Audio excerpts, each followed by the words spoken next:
Good morning वाला थी।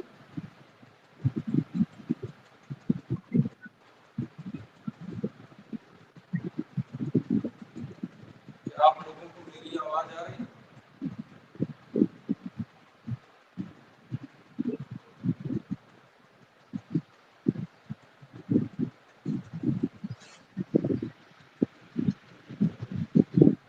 Hello, आप लोगों की आवाज मुझे नहीं आ रही है। Hello,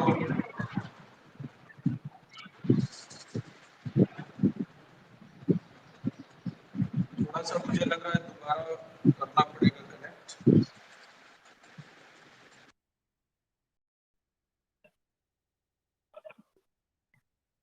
good morning again.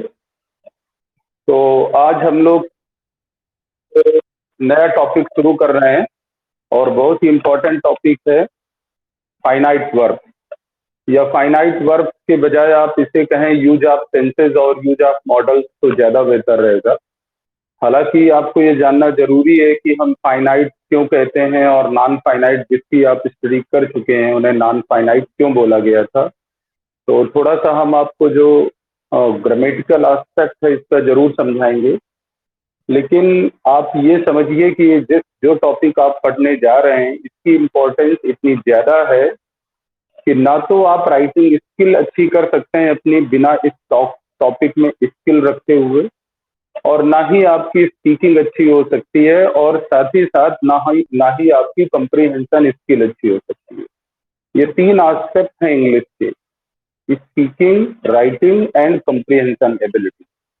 अगर ये तीनों एबिलिटी में से कोई आपके पास नहीं है तो बिल्कुल इंग्लिश आपको नहीं आती है, और किसी भी एग्जामिनेशन में इन्हीं को आप टेस्ट किया जाता है। इंग्लिश में आपको प्रोफिशिएंसी है या इंग्लिश का नॉलेज है आपको इस जानने के लिए, इन्हीं तीनों को टेस्ट किया जाता है किसी न किसी तरह से। कभी आपकी केवल कंप्रीहेंशन स्किल टेस्ट की जाती है। अब कंप्रीहेंशन स्किल का मतलब ये नहीं होता है कि केवल पैसेज की मैं बात कर रहा हूँ। ये जितने भी ऑब्जेक्टिव टाइप एग्जामिनेशन होते हैं इन सब में आपकी सिर्फ कंप्रीहेंशन स्किल ही टेस्ट होती है। जितने भी तरह के क्वेश्चन डिजाइन होते हैं, चाहे वो कॉमन एरर्स के हों, चाहे सेंटेंस करेक्शन के हों, इम्प्रूवमेंट के हों, या फिल इन द ब्लैंक हो, या फिर क्लोज टेस्ट हो, या सीधे सीधे जो अनसीन पैसेज आपको दिया जाता है, ये सारे के सारे आपकी कंप्रीहेंशन स्किल को ही टेस्ट करते हैं। आप इंग्लिश के बारे में कितना अवेयर हैं यही टेस्ट करते हैं, because they are quite objective type. इसके अलावा बहुत सारे एग्जाम होते हैं जिसमें आपके डिस्क्रिप्टिव पेपर जो आते हैं आपके, जैसे मैं जानता हूँ असिस्टेंट कमांडेंट का एग्जाम में कई बार क्लियर हुआ हूँ। उसमें आपको किसी भी कंप्रीहेंशन से जुड़े हुए जो पैसेजेस होते हैं उनके क्वेश्चन का डिस्क्रिप्टिव आंसर देना होता है पूरा डिटेल में। प्रेसिस राइटिंग करनी होती है आपको ड्रॉप करने होते हैं, लेटर ड्रॉप करने पड़ सकते हैं, ऐसे लिखना पड़ सकता है। तो वो सारे के सारे आपकी राइटिंग स्किल को चेक करते हैं। इसके अलावा आप जब भी कभी इंटरव्यू बोर्ड के सामने अपीयर होते हैं तो अगर आपको बाय द वे अगर आप इंग्लिश में बोलते हैं तो आपकी स्पीकिंग कैपेसिटी टेस्ट हो जाती है। तो ये जितने चाहे स्पीकिंग हो या राइटिंग हो या कंप्रहेंशन हो, इन सब में जो मेजर भूमिका है, मेजर रोल है, वो आपका यूज ऑफ टेंसेज और यूज ऑफ मॉडल्स का है। बहुत इंपॉर्टेंट है। ये सेंटेंस की आत्मा होती है। जो फाइनाइट वर्ब आप पढ़ने जा रहे हैं ये सेंटेंस की आत्मा है, और ये इस वक्त पढ़ाने का मेरा एक अपना टारगेट भी है। आगे आपको एक और बड़े लक्ष्य की तरफ ले जाना है। तो मैंने पहले फाइनाइट पढ़ाया है, अब पहले मैंने नॉन फाइनाइट पढ़ाया, अब मैं फाइनाइट पर पढ़ाने जा रहा हूँ। तो पहले तो मैं आपको यही बताऊंगा कि फाइनाइट वर्ड क्यों यूज किया जाता है इसके लिए। तो शायद नॉन फाइनाइट पढ़ाते वक्त भी मैंने आपको थोड़ा सा फाइनाइट के बारे में बताया था कि फाइनाइट वो वर्ब होती है जो किसी प्रेडिकेट की शुरुआत करती है, फाइनाइट वो होती है जो किसी टेंस की पहचान रखती है। तो ये सब बातें आपने समझी थी। और यहाँ पर एक बात मैं आपको ये भी बताना चाहूंगा कि फाइनाइट शब्द का इस्तेमाल इसलिए किया जाता है इसके लिए क्योंकि इसे इसके पहले आने वाले नाउन या प्रोनाउन के अनुसार यूज किया जाता है। और इसके पहले आने वाली नाउन प्रोनाउन कौन सी नाउन प्रोनाउन? जो सब्जेक्ट का काम करती है। तो वो वर्ब जिसका फॉर्म आप सब्जेक्ट के आधार पर निर्धारित करते हैं उसे फाइनाइट वर्ब कहते हैं। आप ऐसे समझ सकते हैं, अगर सब्जेक्ट आई है तो आपने एम टीचिंग कह दिया या एम गोइंग कह दिया। अगर सब्जेक्ट यू है तो यू आर टीचिंग कर दिया आपने। सब्जेक्ट ही है तो आपने इज टीचिंग कर दिया। तो ये जो इज एम आर में जो बदलाव आए हैं ये किसकी वजह से आए? सब्जेक्ट की वजह से। कहीं पर आप वाज यूज करते हैं, कहीं पर आप वर यूज करते हैं, किसकी वजह से? सब्जेक्ट की वजह से। कहीं पर आप विल यूज करते हैं, कहीं पर शैल यूज करते हैं, किसकी वजह से? सब्जेक्ट की वजह से।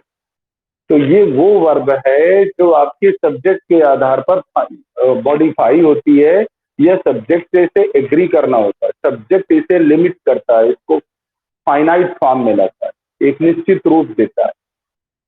तो फाइनाइट वर्ब, आप एक परिभाषा ये भी कह सकते हैं, फाइनाइट वर्ब वो वर्ब हैं जिनका निर्धारण सब्जेक्ट के अनुसार होता है। लेकिन मैंने और सरल तरीके से समझाने के लिए मैंने आपको बताया था कि वर्ब को आप 4 कैपेसिटी में यूज होते हुए पाएंगे। एक, जब वर्ब वर्ब का काम करती है। दूसरा, जब वर्ब नाउन, एडजेक्टिव और एडवर्ब का काम करती है। वर्ब जब वर्ब का काम करती है तभी हम उसे फाइनाइट वर्ब कहते हैं।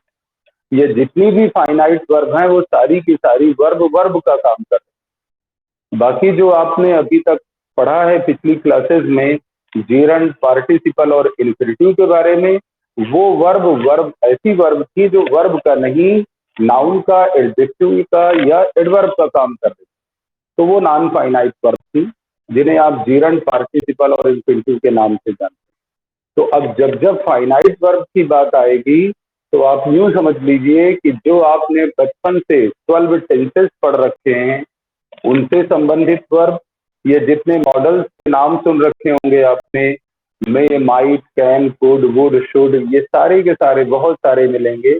इनके यूज के साथ जो वर्ब बनेगी वही आपकी फाइनाइट वर्ब। और ये वर्ब आपकी कहाँ रहती है? हमेशा। आप जैसे सेंटेंस देखते हैं तो सेंटेंस में सब्जेक्ट और प्रेडिकेट, ये 2 पार्ट आपको शुरू में ही पढ़ाए जा चुके हैं। सब्जेक्ट में ज्यादातर नाउन या प्रोनाउन की भूमिका होती है और प्रेडिकेट की शुरुआत ज्यादातर वर्ब से होती है। इसके बाद इसके आपके जो भी फॉलो अप है वो आते हैं। तो ये वाली जो वर्ब है जो प्रेडिकेट की शुरुआत करती है, यही वर्ब दरअसल फाइनाइट वर्ब है। ये वर्ब आपकी अलग अलग तरीके से यूज की जाती है। अब जाहिर सी बात है इस वर्ब के जितने फॉर्म पूरी इंग्लिश के अंदर इस वर्ब के हैं इतने फॉर्म किसी के नहीं। किसी भी पार्ट ऑफ स्पीच को इतना महत्व हासिल नहीं है इस मामले में जितना इस वर्ब को हासिल है। ये वर्ब पूरे सेंटेंस की आत्मा होती है। अगर आप इसको हटा दीजिए तो सेंटेंस आपका सेंसलेस हो जाएगा, उससे आपका सेंस निकल जाएगा, उसमें कोई सेंस नहीं बचेगा।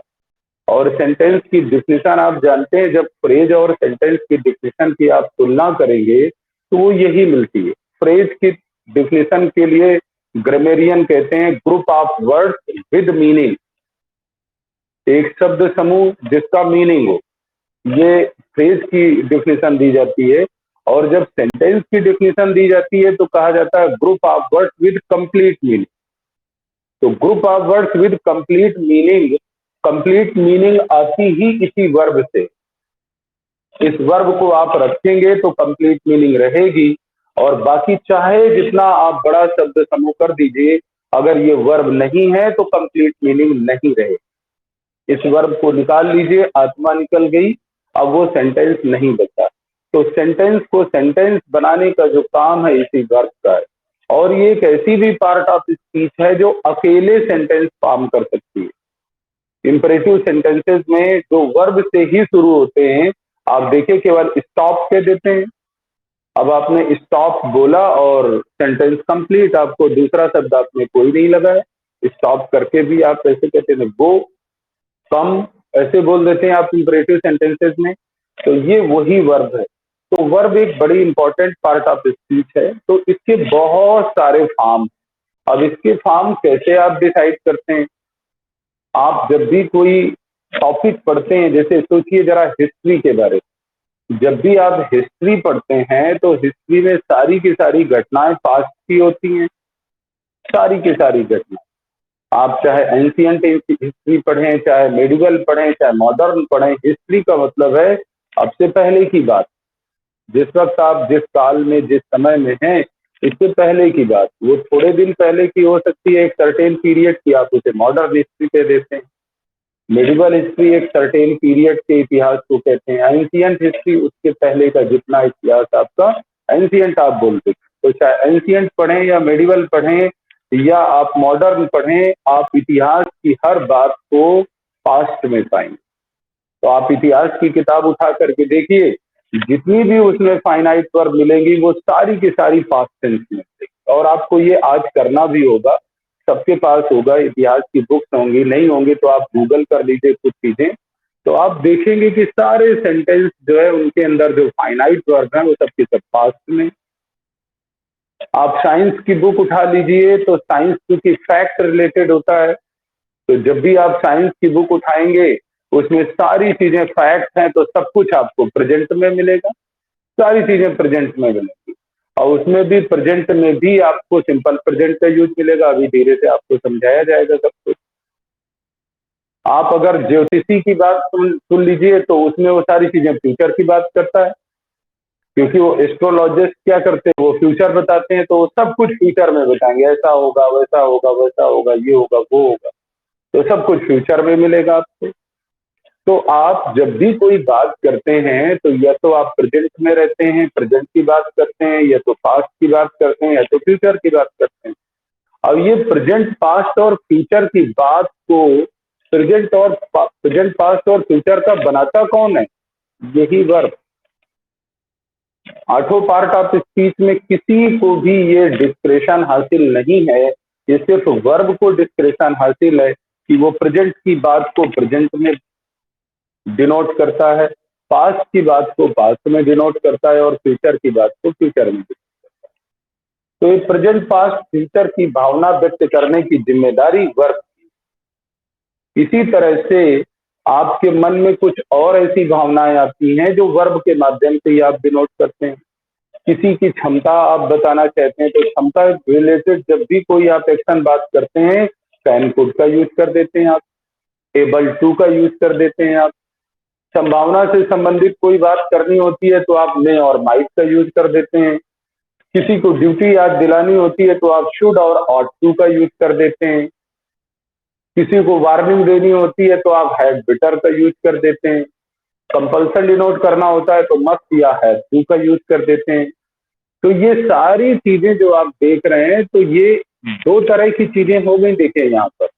तो अब हम धीरे धीरे हम उसी तरफ जाएंगे, समझेंगे। आज आपको सबसे जो इसमें टेंस में इंपॉर्टेंट एस्पेक्ट है या फाइनाइट वर्ब में, वो इनका फॉर्म है। अगर आपकी पकड़ में इनका फॉर्म आ गया तो जरा सोचिए कि अगर आप किसी को पहचानना सीख जाएंगे तो जाहिर सी बात है, जैसे आपको नजर आ जाएगा आप बता देंगे कि ये फला क्लाइन का है, या ये फला कास्ट का है, या ये फला क्लास का है, ये फला वर्ग का है, आप जान जाएंगे।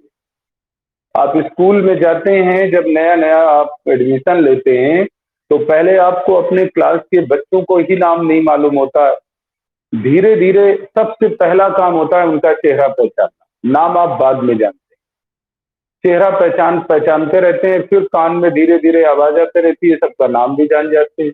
बाद में तो आप पूरे स्कूल का कोई बच्चा दिख जाए आप बता देते हैं ये कौन सी क्लास का है। तो ये बहुत इंपॉर्टेंट है आपको कि वर्ब के फॉर्म को पहचानना, यानी जो फाइनाइट वर्ब है इनका फॉर्म पहचानना। तो आज मेरी कोशिश होगी कि जितनी तरह के फॉर्म पूरी इंग्लिश में यूज होते हैं वर्ब के, फाइनाइट वर्ब के, वो आज आपको क्लियर कर दिए जाए। बहुत ध्यान से समझिएगा।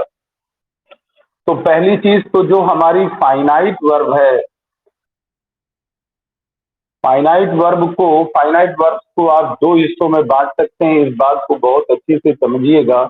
एक टाइम रिलेटेड, यानी टाइम से जुड़ी हुई फाइनाइट वर्ब, टाइम से संबंधित फाइनाइट वर्ब, जो मैं प्रेजेंट, पास्ट और फ्यूचर की बात कर रहा था।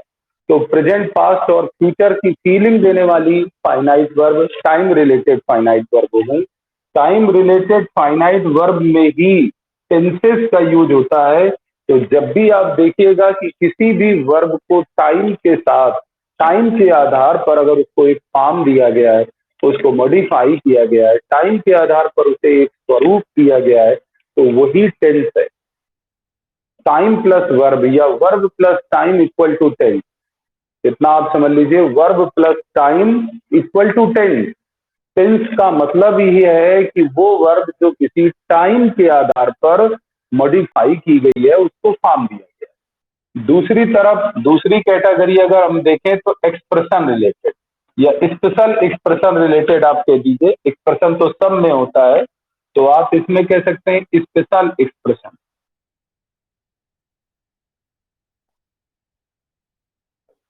Special expression related verb. अब ये स्पेशल एक्सप्रेशन रिलेटेड जो वर्ब होती हैं, तो स्पेशल एक्सप्रेशन कौन से हैं? ये देखिए, इधर टाइम हो गए 3, प्रेजेंट पास्ट फ्यूचर, लेकिन इधर आपकी अभिव्यक्तियां कौन सी हो गई जो मैं अभी आपको काउंट करा रहा था? क्षमता की अभिव्यक्ति, कैपेसिटी या एबिलिटी डिनोट करना, पॉसिबिलिटी या प्रोबेबिलिटी डिनोट करना, ड्यूटी या ऑब्लिगेशन डिनोट करना, कमांड या कंपल्सन डिनोट करना, ऑब्लिगेशन डिनोट करना, प्रोहिबिशन डिनोट करना, नीड डिनोट करना, हैबिट डिनोट करना, पास्ट हैबिट डिनोट करना। तो इस तरीके से बहुत सारी अभिव्यक्तियां आपकी हैं जो हम वर्ब के माध्यम से डिनोट करते हैं। तो उन्हीं विशेष अभिव्यक्तियों की बात हो रही है। जब जब ये विशेष अभिव्यक्तियां आप व्यक्त करना चाहते हैं, तो वर्ब के साथ एक आप जो शब्द यूज करते हैं उसे कहते हैं मॉडल एक्सिलरी वर्ब या सिर्फ मॉडल। तो इधर यूज ऑफ टेंसेस है और इधर यूज ऑफ मॉडल। लेकिन इन दोनों में खास बात यह है कि ये दोनों तरह की वर्ब एक तो फाइनाइट वर्ब है, नंबर 1, और नंबर 2 ये कि इन दोनों के जो फॉर्म है उनमें यूनिफॉर्मिटी है। अगर वो यूनिफॉर्मिटी आपने पकड़ ली तो फॉर्म से संबंधित आपको कोई प्रॉब्लम नहीं रहेगी। अदरवाइज कुछ बहुत सारे लोग 90% लोग फॉर्म में ही मात खा जाते हैं। तो इनका जो फाइनाइट वर्ब का जो फॉर्म है, चाहे वो टेंसेस साइड के फॉर्म हो या मॉडल साइड के फॉर्म हो, इनमें एक यूनिफॉर्मिटी है और वो यूनिफॉर्मिटी आपको पकड़नी, उसे आपको समझना है। तो ये आपको हम बताएंगे अभी फॉर्म सारे तरह के, कितने तरह के फॉर्म होंगे। तो ये मॉडल्स का यूज भी फाइनाइट वर्ब है और टेंसेस का यूज भी फाइनाइट वर्ब है। अब टेंसेस में एक एक को हम टॉपिक को, मतलब एक एक को हम टेकअप करेंगे, इसके फॉर्म फिर इसके फॉर्म, फिर दोनों को हम मिला के बता देंगे। तो ये बात आप फिर से समझ लीजिए कि जो टेंसेस से संबंधित फाइनाइट वर्ब होती है, इसके साथ आप इसका स्ट्रक्चर कैसे रखेंगे? जितने भी टेंसेज होते हैं, अब वर्ब जो होती है आपकी, या जिसको आप ऑर्डिनरी वर्ब या मेन वर्ब, आप इसे मेन वर्ब या ऑर्डिनरी वर्ब कहते हैं। आप मेन वर्ब या ऑर्डिनरी वर्ब जिसे कहते हैं, ये वर्ब अकेले किसी भी टाइम को डिनोट नहीं कर सकती। जैसे मैंने पहले भी ये समझाया होगा, फिर से दोबारा बता रहा हूं। इस वक्त जो मेरा एक्शन है वो है पढ़ाना, और ये एक्शन कंटिन्यू है। कंटिन्यू एक्शन को आप आईएनजी फॉर्म से डिनोट करते हैं। लेकिन अगर मैं सिर्फ कहूं आई टीचिंग, आज मैं पढ़ा रहा हूं और फिर भी मैं कहूं आई टीचिंग, कल मैं पढ़ा रहा हूंगा और उसके लिए भी कह दूं आई टीचिंग, और मैं गुजर गए कल पर पढ़ा रहा था उसको भी कह दूं आई टीचिंग, तो ये तीनों जगह I teaching I teaching I teaching कह देने से ये तो समझ आ रहा है कि पढ़ाई चल रही है, पढ़ाना जारी है, कंटिन्यू है। लेकिन ये प्रेजेंट में कंटिन्यू है कि पास्ट में कंटिन्यू है कि फ्यूचर में कंटिन्यू है, इसका पता नहीं चल रहा। तो केवल टीचिंग कह देने से, अगर मैं टीचिंग, मेन वर्ब का मतलब टीचिंग, तो केवल मैं अगर टीचिंग टीचिंग टीचिंग बोलता हूं तो इससे ये नहीं पता चल रहा कि ये कंटिन्यूटी प्रेजेंट की है कि पास्ट की है कि फ्यूचर की है। लेकिन अगर मैं टीचिंग से के साथ मैं एम जोड़ दूं, एम टीचिंग, इज टीचिंग या आर टीचिंग, तो तुरंत लोग जान जाएंगे कि ये प्रेजेंट की टीचिंग है, ये प्रेजेंट में कंटिन्यू। अगर मैं वाज और वर जोड़ दूं, वाज टीचिंग या वर टीचिंग सब्जेक्ट के अनुसार, तो ये पता चल जाएगा कि ये पास्ट की टीचिंग है, पास्ट में कंटिन्यू थी। अगर मैं विल बी या शैल बी जोड़ देता हूं, विल बी टीचिंग या शैल बी टीचिंग, तो तुरंत पढ़ने वाला या सुनने वाला जान जाएगा कि ये फ्यूचर में कंटिन्यूटी की बात की जा रही है। तो अब जरा सोचिए कि ये जो प्रेजेंट की कंटिन्यूटी या पास्ट की कंटिन्यूटी या फ्यूचर की कंटिन्यूटी ये किससे पता चली? इसे मार से, वाजवर से और विल बी शैल बी से। टीचिंग अकेले कैपेबल नहीं था टाइम डिनोट कर पाने। इसी तरह से किसी वर्क की कंप्लीशन की हम बात करें, परफेक्शन की, अगर मैं टॉट लिख दूं TAUGHT, अगर मैं सिर्फ टॉट टॉट टॉट लिखता हूं या टॉट आपको कई बार सेकंड फॉर्म भी होती है, थर्ड फॉर्म, सेकंड फॉर्म और थर्ड फॉर्म दोनों होती है टॉट, तो इसलिए आपको कंफ्यूजन हो सकता है। मैं कोई ऐसी वर्ब सेलेक्ट कर लूं जो केवल थर्ड फॉर्म में आती है, जैसे गॉन मैं कह दूं। अब ही गॉन आप कह दीजिए तो कौन समझेगा ये गॉन कब का है। लेकिन अगर आप हैज गॉन लगा देते हैं या हैव गॉन कर देते हैं सब्जेक्ट के अनुसार, तो समझ जाएंगे लोग कि ये प्रेजेंट का परफेक्शन है। हैड गॉन कर देंगे तो पास्ट का परफेक्शन है। विल हैव गॉन या शैल हैव गॉन कह देंगे तो पता चल जाएगा फ्यूचर का परफेक्शन है। तो अब ये जो परफेक्शन है या कंप्लीशन है एक्शन का, ये इसका टाइम, कंप्लीशन की भावना तो गॉन से आ रही, लेकिन उसका टाइम जो है कि वो प्रेजेंट की कंप्लीशन है कि पास्ट की कंप्लीशन है कि फ्यूचर की कंप्लीशन है, ये अभिव्यक्ति मेन वर्ब अकेले नहीं दे पाया। उसके लिए आपको हैज और हैव लगाना पड़ा, उसके लिए आपको हैड लगाना पड़ा, या उसके लिए आपको विल हैव या शैल हैव लगाना पड़ा। तो ये जो दूसरा वाला शब्द है मेन वर्ब के अलावा, दरअसल यही शब्द तो टाइम डिनोट करता है। तो ये टाइम डिसाइड करने के लिए या टाइम डिनोट करने के लिए जो दूसरे शब्दों का सहारा लिया जाता है मेन वर्ब के द्वारा, इनको कुछ लोग हेल्पिंग वर्ब कहते हैं और ग्रामर में इन्हें ऑक्सिलरी वर्ब कहते हैं। तो ये बहुत ही इंपॉर्टेंट एस्पेक्ट है ऑक्सिलरी वर्ब। तो हर जितने भी टेंसेस होंगे उसके मेन वर्ब का टाइम डिनोट करने के लिए एक ऑक्सिलरी वर्ब की जरूरत पड़ती है, जिसे आप हेल्पिंग वर्ब भी कह देते हैं।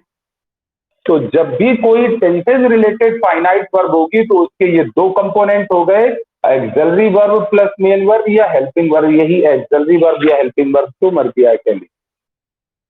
तो ये इस पर आपको सबसे ज्यादा फोकस करना होगा, क्योंकि ये जो मेन वर्ब के फॉर्म है ये तो आपके चार हो गए, base form, past form, past participle form और आपकी प्रोग्रेसिव फॉर्म, आईएनजी फॉर्म।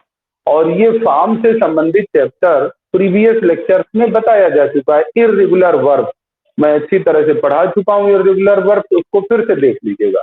तो ये इर्रेगुलर वर्ब में जाएंगे तो आपको फॉर्म का पता चल जाएगा। तो फॉर्म तो चार ही होते हैं, लेकिन जो हमारे टाइम जोन है, ध्यान से समझ लीजिए, जो हमारे टाइम जोन है वो सिर्फ तीन नहीं है, सिर्फ प्रेजेंट, पास्ट और फ्यूचर ही नहीं है। प्रेजेंट के अंदर फर्दर चार तरह के टाइम जोन है, ऐसे ही पास्ट में चार टाइम जोन है और फ्यूचर में भी चार टाइम जोन है। तो चार चार चार मिला करके ये 12 टाइम जोन है। तो टोटल हम 12 टाइम जोन में रहकर बात करते हैं। अब ये 12 टाइम जोन को डिनोट करने की जिम्मेदारी इनकी है। तो ये सबसे ज्यादा फोकस हमको ऑक्सिलरी वर्ब या हेल्पिंग वर्ब पे करना होगा। मेन वर्ब की तो चार फॉर्म होती है, वो आप रट लोगे, वो याद हो जाएगा। तो यहाँ पे आपको बहुत ज्यादा फोकस करना होगा। तो पता ये चला कि जो भी टेंसेज रिलेटेड फाइनाइट वर्ब होगी उसके दो कंपोनेंट होंगे, auxiliary verb plus main verb. Same कहानी इधर मॉडल्स के साथ में, जब भी कोई आप अभिव्यक्ति देते हैं, जैसे कि मान लीजिए अगर मैं टीच केवल लिखता हूं टीच, तो अब टीच से पढ़ाने का ये तो पता चल रहा कि भाई बात पढ़ाने की हो रही है, लेकिन इससे कोई भी विशेष अभिव्यक्ति का पता नहीं चल रहा कि ये क्षमता संबंधित टीच है या संभावना संबंधित टीच है या ड्यूटी संबंधित टीच है, कुछ नहीं पता चल रहा। अगर मैं यहीं पर लिख दूं can teach, I can teach mathematics, अगर मैंने कह दिया तो देखिए कैन टीच ने क्या किया, क्षमता की भावना दे दी। टीच ने नहीं, कैन ने क्षमता की भावना दी। अगर मैं यही कह देता हूं मे टीच, अभी थोड़ी देर पहले मैंने लिखा था मे बी डिलेड फर्दर, तो मे आपने मे का यूज कर दिया, तो ये संभावना की बात होने लगी, पॉसिबिलिटी या प्रोबेबिलिटी की बात होने लगी कि पढ़ा सकता हूं, आज मैं पढ़ा सकता हूं। तो ये कैपेसिटी नहीं है, पॉसिबिलिटी हो गई। मैंने क्या किया, पॉसिबिलिटी डिनोट कर दिया। यहीं पर अगर मैं कह देता हूं शुड टीच, तो अब ये मेरा कर्तव्य याद दिलाने लगा, ये ड्यूटी हो सकती है, मेरी ऑब्लिगेशन हो सकता है। तो ये जो फीलिंग है, जो एक्सप्रेशन है, वो टीच से अकेले नहीं आ रही हैं, वास्तव में वो कैन, मे और शुड से आ रही है। और ये कैन, मे और शुड ये क्या है, these are modal auxiliary verb. तो जब भी कोई फाइनाइट वर्ब स्पेशल एक्सप्रेशन देने वाली होगी, उसके भी फर्दर दो कंपोनेंट होंगे, model auxiliary verb plus main verb. यहां पर axillary verb plus main verb है और यहां पर model auxiliary verb plus main verb.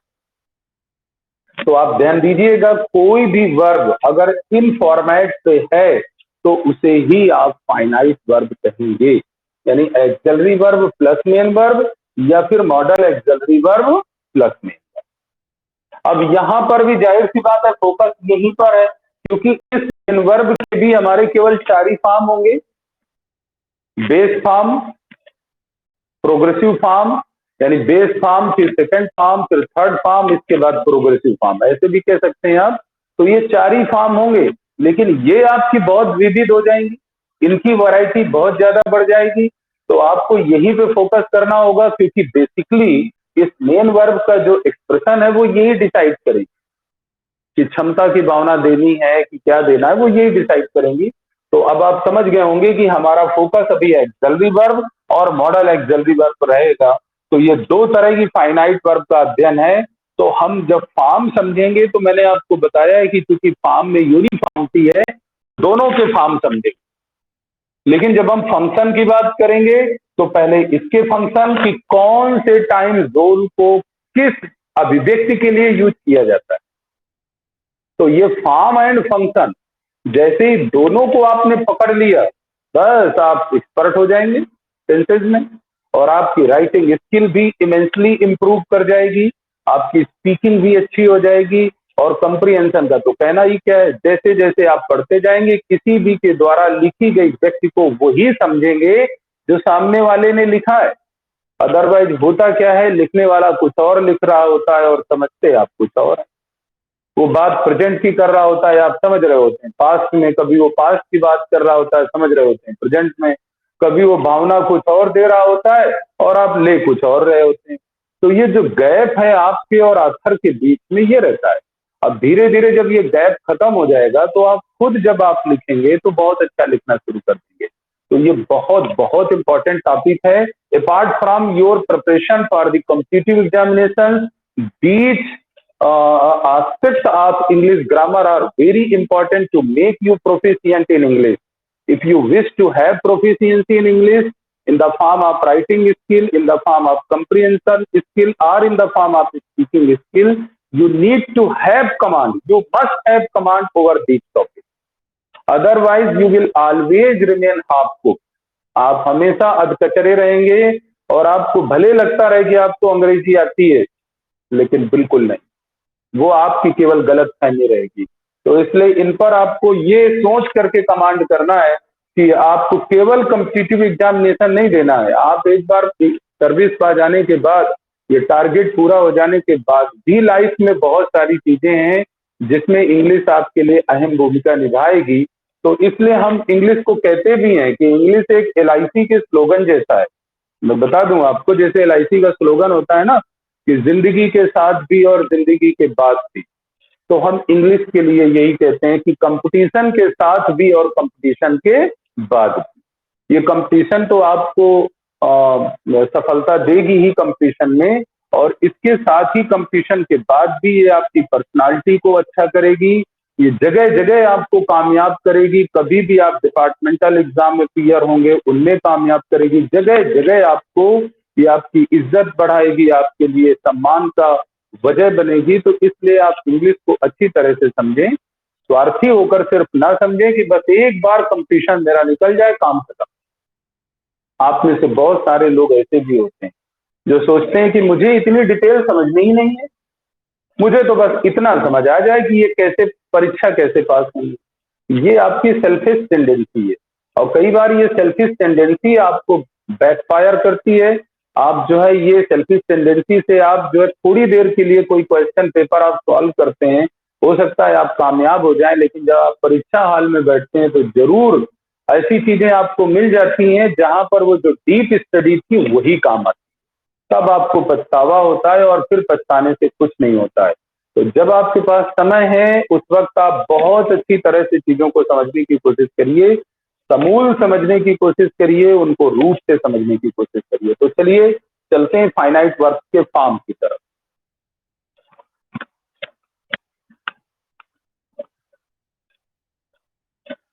तो अब हम बात करते हैं फॉर्म्स ऑफ फाइनाइट वर्क की। Forms of finite work.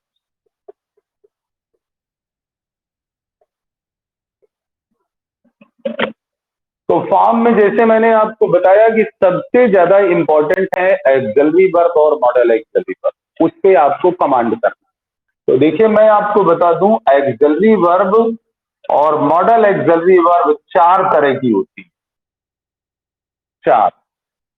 एक जिसको हम बेस फॉर्म कह सकते हैं, बेस फॉर्म, बेस फॉर्म वाली एक्सलरी वर्ब। नंबर दो, बी फॉर्म की एक्सलरी वर्ब। अब ये बेस फॉर्म वाली एक्सलरी वर्ब को कई बार हम डू फॉर्म भी बोलेंगे। तो डू का मतलब ये नहीं है कि सिर्फ डू ही होगा, बेस फॉर्म है। डू फॉर्म का मतलब बेस फॉर्म है। तो आप चाहें तो डू फॉर्म से कंफ्यूजन हो तो केवल आप बेस फॉर्म ही याद रखिए। एक नंबर एक बेस फॉर्म, नंबर दो बी फॉर्म और नंबर तीन हैव फॉर्म। ये बेसिकली तीन फॉर्म आपके जो है एक्सलरी वर्ब के हैं। और यहां पर मैं डू लिख दे रहा हूं क्योंकि प्रेजेंट और पास्ट में डू का ही यूज होता है, बाकी आपको समझाया जाएगा। तो डू, बी और है, ये तीन तरह की एक्सलरी वर्ब और मॉडल एक्सलरी वर्ब भी आपकी इंपॉर्टेंट हैं। चौथी एक्सलरी वर्ब, और इनके साथ मैं आपको ये भी जोड़ दूं, जो डू फॉर्म होता है वो इंडेफिनिट के लिए यूज होता है या बेस फॉर्म, और जो बी फॉर्म होती है वो कॉन्टिन्यूअस के लिए यूज होती है। और भी चीजें हैं वो आपको आगे बताई जाएंगी। और ये परफेक्ट के नाम से जाना जाता है फॉर्म परफेक्ट के लिए यूज होती है। चौथी चीज जो बनी वो है परफेक्ट कॉन्टिन्यूअस। ध्यान से समझिएगा, परफेक्ट कॉन्टिन्यूअस। तो देखिए यहाँ परफेक्ट प्लस कॉन्टिन्यूअस दोनों चीजें, चौथी में परफेक्ट भी है कॉन्टिन्यूअस भी है। तो चौथे का जो फैब्रिकेशन हुआ है वो इन्हीं दोनों को मिला के हुआ है। तो परफेक्ट का हैव ले लिया और कॉन्टिन्यूअस की बी ले ली, तो ये हैव बी हो गई। लेकिन जो हैव होती है ये अपने साथ हमेशा वर्ब की थर्ड फॉर्म लेती है। तो जब हम बी को थर्ड फॉर्म में ले जाएंगे तो ये बीन हो जाएगी, और इस तरह से चौथी एक्सलरी वर्ब बन गई हैव बी। तो ये चार तरह की केवल एक्सलरी वर्ब पाई जाती हैं और चार ही तरह की केवल मॉडल एक्सलरी वर्ब पाई जाती है। जब आप इस पे कमांड आप कर लेंगे तो आपकी सारी समस्या का निदान हो जाएगा फॉर्म से संबंधित।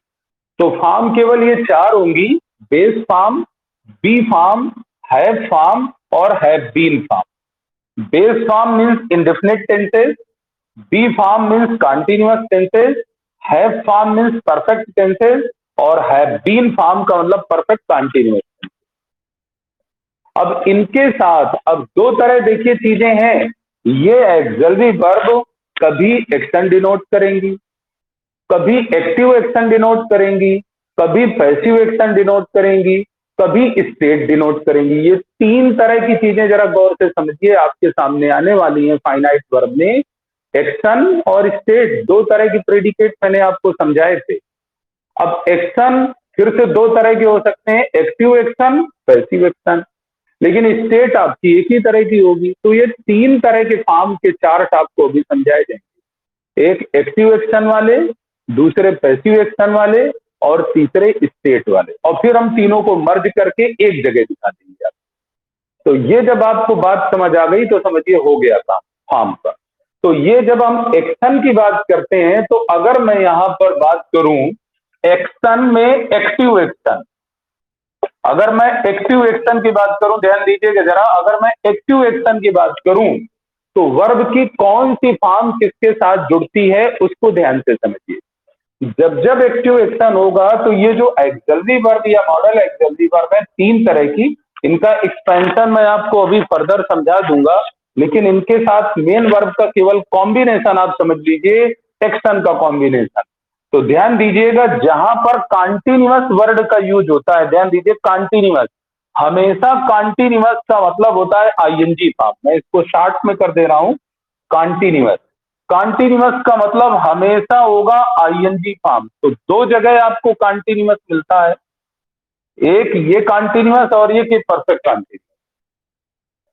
तो जहां जहां कॉन्टिन्यूअस की बात आएगी वहां वहां मतलब आईएनजी फॉर्म। अब जरा देखिए, टेंसेज में 6 जगह पर कॉन्टिन्यूअस शब्द आता है। जब आप प्रेजेंट की बात करेंगे तो present continuous, present perfect continuous 2 जगह। जब आप पास्ट की बात करेंगे तो past continuous, past perfect continuous और 2 जगह, 4। और जब आप फ्यूचर की बात करेंगे तो future continuous, future perfect continuous. तो ये कॉन्टिन्यूअस आपका 6 जगह आपका टेंसेज में अपीयर होता है। 12 टेंसेज आप पढ़ते हैं ना, ये इंडेफिनिट, कॉन्टिन्यूअस, परफेक्ट और परफेक्ट कॉन्टिन्यूअस, यही 4 सब डिवीजन है। यही प्रेजेंट में 4 हैं, यही पास्ट में 4 हैं, और यही फ्यूचर में 4 है। Present indefinite, present continuous, present perfect, present perfect continuous. यही past indefinite, past continuous, past perfect continuous. यही future indefinite, future continuous, future perfect और फ्यूचर परफेक्ट कॉन्टिन्यूअस। और सिमिलर चीजें मॉडल्स में चलेंगी, सिमिलर, वो आगे आपको हम बताने वाले। तो जब भी आप बात करते हैं कॉन्टिन्यूअस की, किसी भी टेंस का कॉन्टिन्यूअस हो चाहे परफेक्ट कॉन्टिन्यूअस हो, मेन वर्ब की आईएनजी फॉर्म आएगी। ध्यान रहे, एक्टिव एक्शन की बात मैं कर रहा हूं, एक्टिव एक्शन, पैसिव एक्शन अभी बात मैं नहीं कर रहा हूं। इसके बाद इसका मतलब कि 6 तो आपके मेन वर्ब खत्म, 12 में से 6 की बात हो चुकी है। अब बचे 6, यानी इंडेफिनिट वाले 3 और परफेक्ट वाले 3। तो देखिए जरा, इंडेफिनिट का सीरियल नंबर क्या है? 1। तो इसमें आप हमेशा यूज करिए फर्स्ट फॉर्म। और परफेक्ट का सीरियल नंबर क्या है? 3rd। तो यहां हमेशा यूज करिए 3rd फॉर्म। तो ये 12 फॉर्म हो गई। आप इंडेफिनिट का सीरियल नंबर 1 तो फर्स्ट फॉर्म, परफेक्ट का सीरियल नंबर 3rd तो 3rd फॉर्म, तो 12 जगह हो गई। अब केवल एक फॉर्म है जो नजर नहीं आ रही है हमारी। फर्स्ट फॉर्म हो गई, 3rd फॉर्म हो गई, आईएनजी फॉर्म हो गई, हमें सेकंड फॉर्म कहीं नजर नहीं आ रही। तो सेकंड फॉर्म केवल एक जगह यूज होती है, सिर्फ एक जगह, पास्ट इंडेफिनिट में अफर्मेटिव सेंटेंसेस, सिर्फ एक जगह, जब वो बिना डिड के आती है। तो हम ऑब्लिक करके यहीं पर लिख लेते हैं सेकंड फॉर्म। लेकिन ध्यान रहे, यहां पर स्टार बना दीजिए, ये जनरल नहीं है। स्टार बना करके आप चाहें तो लिख सकते हैं पास्ट इंडेफिनिट अफर्मेटिव, सिर्फ एक जगह, यानी पास्ट इंडेफिनिट और अफर्मेटिव सिर्फ एक जगह आप सेकंड फॉर्म का यूज करते हैं, बाकी कहीं यूज नहीं करते। बाकी जितनी बेस फॉर्म की वर्ब है, हेल्पिंग एक्सलरी वर्ब या मॉडल एक्सलरी वर्ब, वो फर्स्ट फॉर्म लेंगी। जितनी बी फॉर्म की एक्सलरी वर्ब और मॉडल एक्सलरी वर्ब होंगी, वो आईएनजी फॉर्म लेंगी। जितनी हैव फॉर्म की एक्सलरी वर्ब और मॉडल एक्सलरी वर्ब होंगी, वो 3rd फॉर्म लेंगी। और जितनी हैव बीन फॉर्म की एक्सलरी वर्ब या मॉडल एक्सलरी वर्ब होंगी, वो आईएनजी फॉर्म फिर से लेंगी। तो ये फॉर्म रिलेटेड मतलब जो कॉम्बिनेशन है इनका, ये आप समझ गए होंगे। तो मैं इसको दोबारा देखिए फिर से लिख करके आपको दिखाता हूं इस कॉम्बिनेशन को। जैसे अब मैं सिर्फ यहां डू लिखूंगा, तो ये जो आपकी फाइनाइट वर्ब है, अब ये फाइनाइट वर्ब का फॉर्म आपका यहां पर हम लिख सकते हैं कि एक्टिव एक्शन की हम बात कर रहे हैं, एक्टिव एक्शन की। और ये आपकी फाइनाइट वर्ब हो गई, जिसके 2 कंपोनेंट हैं आपके। तो यहां पर मैंने डू फॉर्म, ध्यान दीजिएगा, बेस फॉर्म के लिए मैंने केवल डू लिखा, do plus V1 oblique V2। अब आप V2 पे स्टार आप बनाते रहिए, आप समझ गए होंगे स्टार का मतलब क्या है। जैसे वो एडवर्टीजमेंट आता है, एक छोटा सा स्टार्ट बनाकर शर्त लगा दी जाती है। बी के साथ V1 प्लस आईएनजी, सिर्फ आप आईएनजी केवल लिख सकते हैं, V1 से आपको कंफ्यूजन ना हो जाए। तो सिर्फ आप लिख सकते हैं कि V की आईएनजी फॉर्म, जो वर्ब है उसकी आईएनजी फॉर्म आपको लगानी है। स्मॉल लेटर में कर देता हूं, और हैव के साथ V3 हमेशा थर्ड फॉर्म, और हैव बीन के साथ भी ING फॉर्म। तो ये आपके देखिए यही मिलनी है एक्टिव एक्शन में, इसके अलावा कुछ नहीं मिलना, कुछ भी नहीं। तो एक्टिव एक्शन जब जब होगा, इसके अलावा कोई स्वरूप आपको नहीं मिलेगा। अब हम फिर से देखिए, ये तो चीज फिक्स हो गई। अब फोकस हमको फिर से यहीं पे करना है, क्योंकि वैरायटी यहीं पे है। हमको यही एक्सिलरी वर्ब और मॉडल एक्सिलरी वर्ब के रूप में कैसे डेवलप होंगी, हमें यही देखना है। तो डू का मतलब क्या होता है? डू का मतलब जब आप प्रेजेंट की बात करेंगे तो डू या डज है। जब आप पास्ट की बात करेंगे तो इसी का मतलब डिड है। जब आप फ्यूचर की बात करेंगे तो इसी का मतलब विल या शैल है। और ध्यान देते जाइए, जब यहीं पर संभावना की बात करेंगे तो इसी का मतलब मे और माइट है। क्षमता की बात करेंगे तो इसी का मतलब कैन और कुड है। इसी तरह आप आगे बढ़ते चले जाइए। एक ले लेता हूं टू वाली, हैव टू ले लिया मैंने। तो ये आगे बढ़ते चले जाइए, ये सारी की सारी चीजें डू की लाइन में आ गई। ये जितने भी मॉडल एक्सिलरी वर्ब का, may, might, can, could, would, should, had, better, use to, dare, need, वो सब डू फॉर्म, यानी वो सब के सब बेस फॉर्म। और जब भी बेस फॉर्म की मॉडल एक्सिलरी वर्ब या एक्सिलरी वर्ब को आप बी फॉर्म में लाना होगा, तो क्या होगा ध्यान दीजिएगा जरा। बी फॉर्म केवल प्रेजेंट और पास्ट के अलग हैं। इसके अलावा किसी को भी बी फॉर्म बनाना है तो बेस में बी जोड़ दो, बेस फॉर्म में बी जोड़ना है। यहां पर बेस फॉर्म में हैव जोड़ना है, यहां पर बेस फॉर्म में हैव बीन जोड़ना है।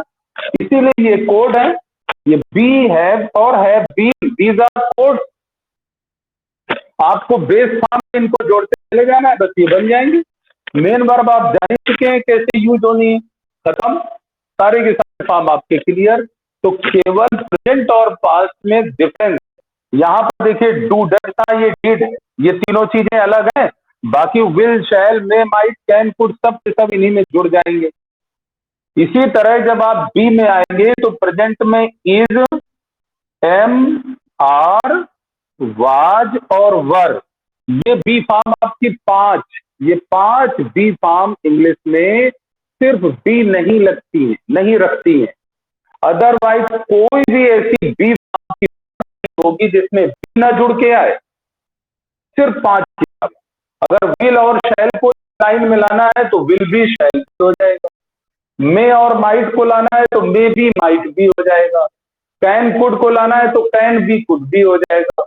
हैव टू को लाना है तो have to be, has to be, will have to be, had to be, used to be, ought to be, had better be, सब के साथ बी बी लगाते चले जाइए, बी फॉर्म बनेगी। और बल्कि बिना बी लगाए बी फॉर्म बनेगी ही नहीं। ये पांच को केवल छोड़ दीजिए आप, यहां तीन को छोड़ दीजिए, सारे के सारे बेस फॉर्म वो आपको एक ही जैसे नजर आएंगे।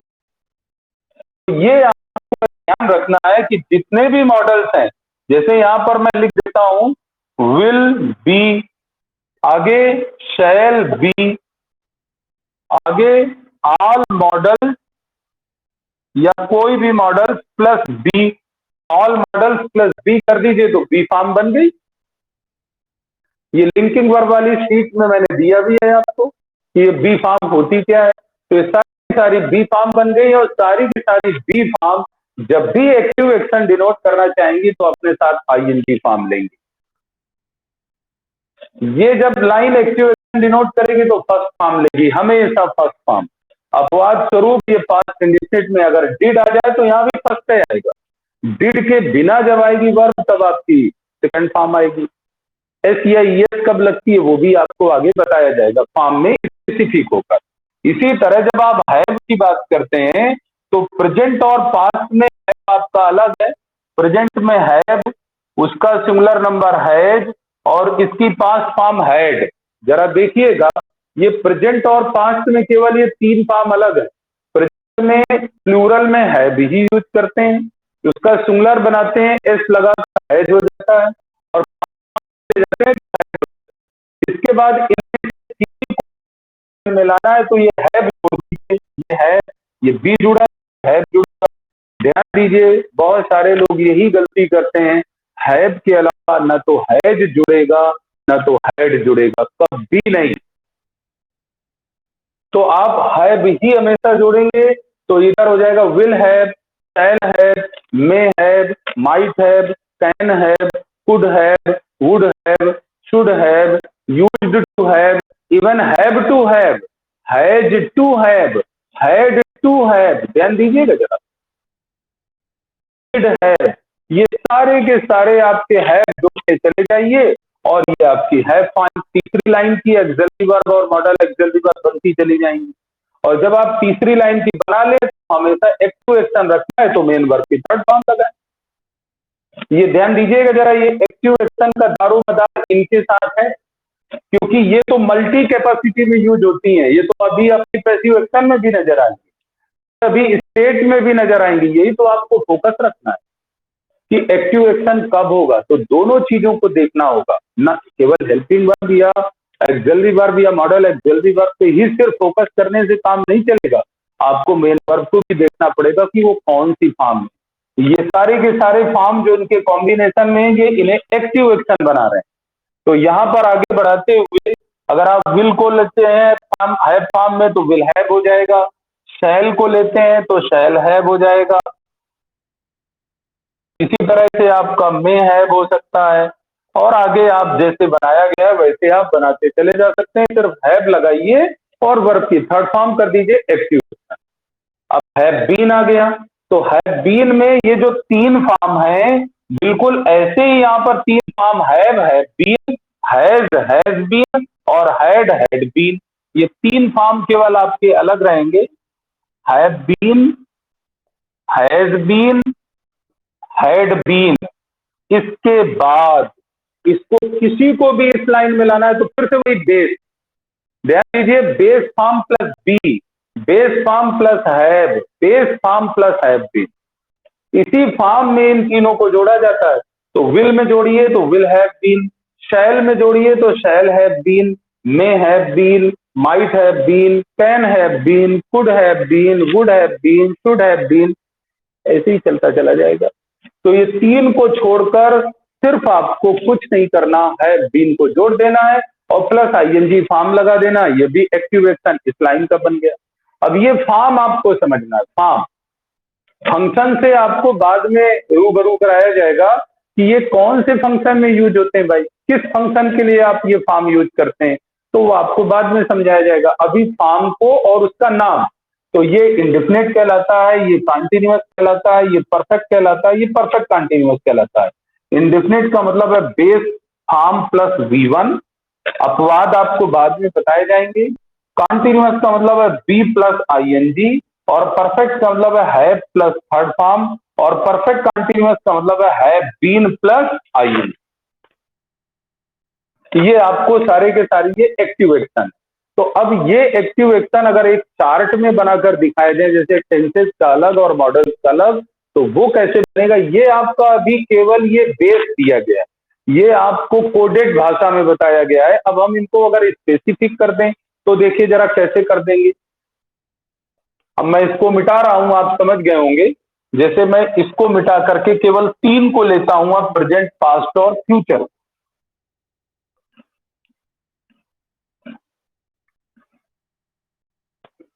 सपोज यहां आप प्रेजेंट की बात करते हैं, तो प्रेजेंट की बात करेंगे तो आप क्या करते हैं, डू या डज, ये अगर हेल्पिंग वर्ब लाते हैं तो वर्ब की फर्स्ट फॉर्म आती है। ध्यान दीजिएगा जरा, मतलब ये चार फॉर्म बनती हैं यहाँ पर प्रेजेंट की।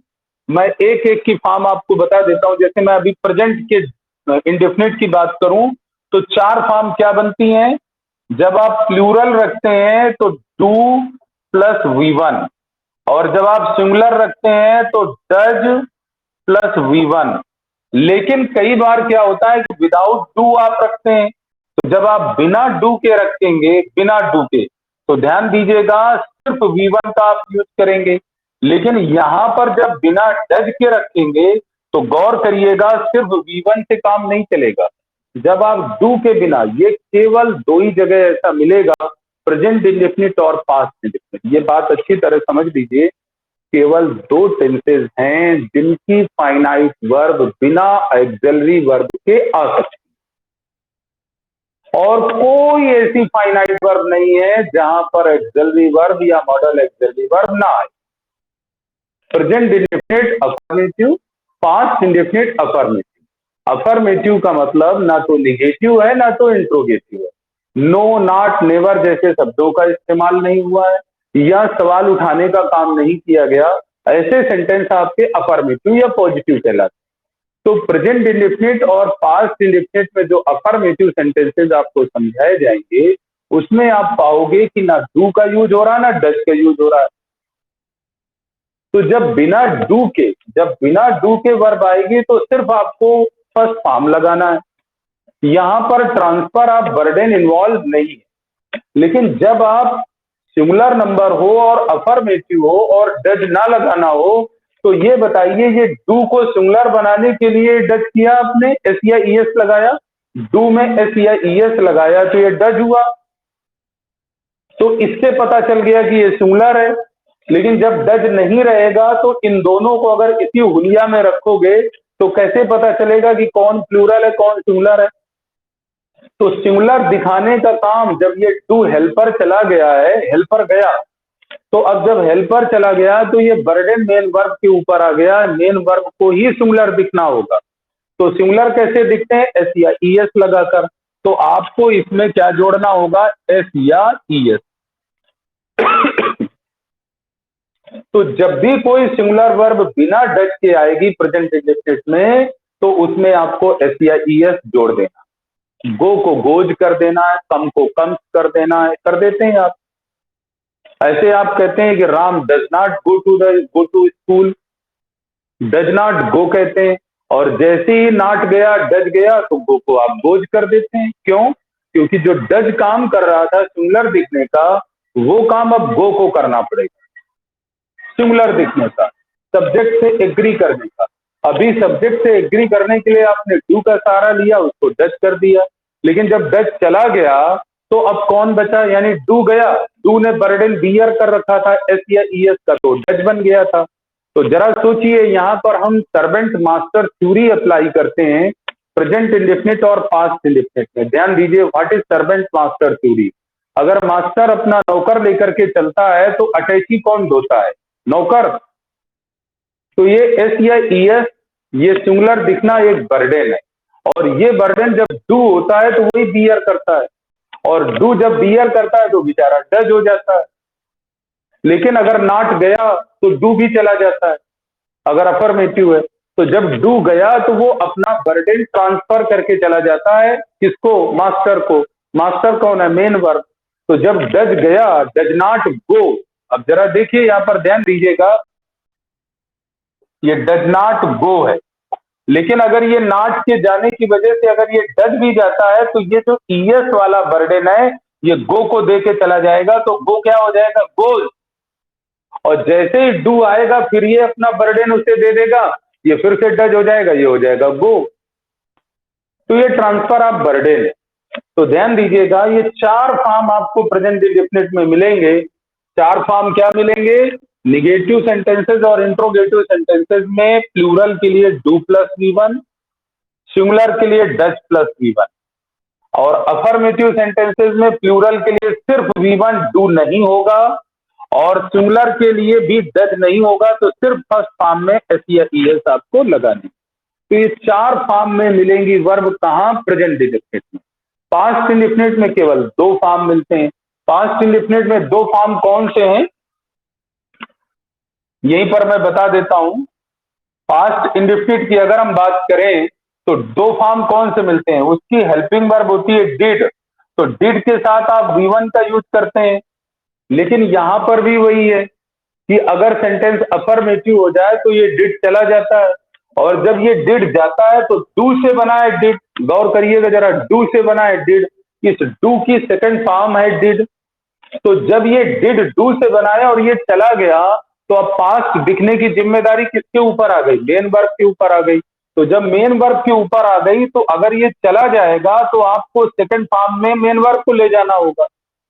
तो जैसे देखिए लिखा हुआ है डिड नॉट गो, लिखा हुआ है डिड नॉट गो, तो ये अभी जो पास्ट दिखने की जिम्मेदारी है वो डिड के ऊपर है। आप डिड को देख करके फौरन जान जाते हैं कि पास्ट की बात हो रही है, पास्ट लिखने चाहिए। लेकिन नॉट चला गया तो डिड भी चला गया, और जब नॉट गया और डिड भी गया तो अब क्या करेंगे, किससे हम पास्ट दर्शाएं? तो ये जिम्मेदारी मेन वर्ब के ऊपर आ गई। सर्वेंट गया तो अब बर्डन मास्टर को ट्रांसफर हो गया, तो अब गो को आप वेंट कर देते हैं। क्या कर देते हैं? वेंट। तो ये वेंट हमेशा बिना डिड के ही यूज होगा। डिड के आते ही फिर से वो गो हो जाएगा। क्यों? क्योंकि भाई डू आया, वो डिड बनकर आया, सेकंड फॉर्म में खुद ही आ गया, तो फिर वो वेंट अपने रिलैक्स हो गई, अटैची दे दी, अब वो गो हो गई। तो कभी भी डिड नॉट वेंट नहीं हो सकता। अटैची सिर्फ एक है, दो नहीं है। या तो डू को डिड रखिए और या तो गो को वेंट करिए। इधर डिड भी कर दें और उधर वेंट भी कर दें तो दो पास्ट फॉर्म हो गई, गलत। इसी तरह डज नॉट गोज नहीं हो सकता। या तो डू से सिंगुलर दर्शाइए या तो गो से दर्शाइए। अगर डू आ गया है तो वो डज हो गया, तो अब गो को गो रहने दीजिए, अब वहां गोज करने की जरूरत नहीं है, उसको सिंगुलर फॉर्म में ले जाने की जरूरत नहीं है। तो इस बात को मैंने आपको समझा दिया इसलिए क्योंकि ये दो ही ऐसी जगह हैं जहां पर बिना एक्सिलरी वर्ब के वर्ब आती है, और जब बिना एक्सिलरी वर्ब के आती है तो खुद वो बर्डन बियर करती है, वो टेंस की पहचान दिखाने का बर्डन। टेंस की पहचान खुद मेन वर्ब द्वारा दर्शाई जाती है, अपने साथ एस या ईएस लेकर, अपने आप को सेकंड फॉर्म में ले जाकर ये पहचान दिखाई जाती है। केवल एक आप कह सकते हैं जो present indefinite plural number affirmative होती है, वो सिर्फ वर्ब की फर्स्ट फॉर्म रहती है, उसमें कुछ और नहीं करती। तो ये चीज जो है समझाने वाली थी, आप समझ गए होंगे। अब इसको पूरे डिटेल में अगर हम बात करें, पूरे डिटेल में अगर इसको बात की जाए तो आप इसको जरा समझ लीजिए और अच्छी तरह से एक चार्ट के माध्यम से। ये फॉर्म बहुत इंपॉर्टेंट है। फॉर्म में आपसे कोई गड़बड़ होती है तो समझ लीजिए कि ये बहुत बड़ा आपको लर्निंग में एक हर्डल है ये। तो यहां पर हम करते हैं, ये प्रेजेंट कर देते हैं, इसे कर देते हैं पास्ट, अभी भी हम एक्टिव एक्शन की बात कर रहे हैं, और इधर कर देते हैं फ्यूचर। ये नंबर 1 हो गया आपका इंडेफिनिट, जिसका फार्मूला है डू प्लस V1। तो अगर आप प्रेजेंट इंडेफिनिट में देखिए, प्रेजेंट इंडेफिनिट में यहां पर आप हैं तो चार फॉर्म जो अभी आपको लिखाए गए थे, डू प्लस V1 ये प्लूरल हो गया, डज प्लस V1 ये सिंगुलर हो गया, सिर्फ V1 ये प्लूरल अफर्मेटिव हो गया, प्लूरल अफर्मेटिव, और सिर्फ V1। और अगर हम V1 प्लस एस या ईएस ले लेते हैं तो ये सिंगुलर अफर्मेटिव हो गया। ध्यान दीजिएगा, ये चार फॉर्म आपके हो गए प्रेजेंट के, प्रेजेंट इंडेफिनिट के एक्टिव एक्शन में। Do plus V1, does plus V1 ये आपके निगेटिव इंट्रोगेटिव में आएंगे, और अगर अफर्मेटिव प्लूरल है तो सिर्फ V1, और अफर्मेटिव सिंगुलर है तो V1 के साथ एसईआई है। इसके बाद हम पास्ट में आते हैं, तो इसमें सिंगुलर और प्लूरल से कोई लेना देना नहीं है, तो आप डिड प्लस V1 रखेंगे, डिड प्लस V1, और इसका विकल्प है आपका क्या है, V2। V2 अकेले कब यूज होगा, जब अफर्मेटिव होगा, इसमें सिंगुलर से लेना देना नहीं है, सिंगुलर प्लूरल का कोई मतलब नहीं है। तो आप जब निगेटिव इंट्रोगेटिव सेंटेंसेस में रखेंगे तो डिड प्लस V1 रखेंगे, और इसमें सिर्फ अगर आप अफर्मेटिव कर देते हैं तो V2 कर देंगे। इसके बाद आप फ्यूचर में आइए, तो फ्यूचर में आप क्या करते हैं, विल और शैल का यूज करते हैं। तो इसमें किसके साथ क्या यूज करते हैं वो आपको बाद में अलग से बताया जाएगा। तो विल लगाएं या शैल लगाएं, इनके साथ आप V1 का ही यूज करेंगे हमेशा। तो ये आपके तीनों इंडेफिनिट हो गए। अगर हम टेंसेस की बात करें, प्रेजेंट, पास्ट और फ्यूचर, तो यही इतनी ही फॉर्म आपको मिलनी है, 4, 2 6 और 2 8, तो सिर्फ 8 फॉर्म आपको मिलेंगी इंडेफिनिट। अब भले ये 3 हो लेकिन फॉर्म 8 है, 8 फॉर्म हो गए। इसके बाद हम नंबर 2 पे आते हैं, कॉन्टिन्यूअस। तो कॉन्टिन्यूअस का फार्मूला है आपका be plus I N G. Continuous का फार्मूला याद रखिएगा क्या है, be plus I N G. तो अगर आप be plus I N G की बात करें तो यहां पर केवल एक ही फॉर्म रहेगा, इज एम आर। इन तीनों के साथ आपको आई एन जी फॉर्म लगा देनी है। तो प्रेजेंट के कॉन्टिन्यूअस में बी मतलब प्रेजेंट के बी का मतलब है इज एम आर और उसके साथ आई एन जी लगा दीजिए। तो ये आपका प्रेजेंट कॉन्टिन्यूअस टेंस कहलाएगा। ये वर्ब कौन से टेंस की कहलाएगी, प्रेजेंट कॉन्टिन्यूअस की। जैसे मैं is teaching, am teaching, are teaching बोल रहा था, वो प्रेजेंट कॉन्टिन्यूअस था। यहीं पर आप वाज और वर, इनके साथ आप आई एन जी लगा दीजिए तो ये पास्ट कंटिन्यूअस हो गया। इधर मैंने आपको बताया कि विल और शैल, इनके साथ बी जोड़ना पड़ेगा आपको। तो विल आपका बन जाएगा विल बी और शैल बन जाएगा आपका शैल बी। अब इनके साथ आप आई एन जी जोड़ दीजिए तो ये आपका फ्यूचर का कंटिन्यूअस हो गया। जो आपको बताया जा चुका है वही डिटेल में फिर से लिखा जा रहा है। तो ये देखिए यहाँ पर 3 फॉर्म, ये 2 फॉर्म, ये 5 और 2 फॉर्म, ये 7 फॉर्म आपके यहाँ पर हो गए। टोटल आप देखिए 12 टाइम जोन में भी कितने फॉर्म है, टोटल आप काउंट कर सकते हैं। यहां पर आपको 4, 2, 6, 2, 8, टोटल 8 मिले हैं।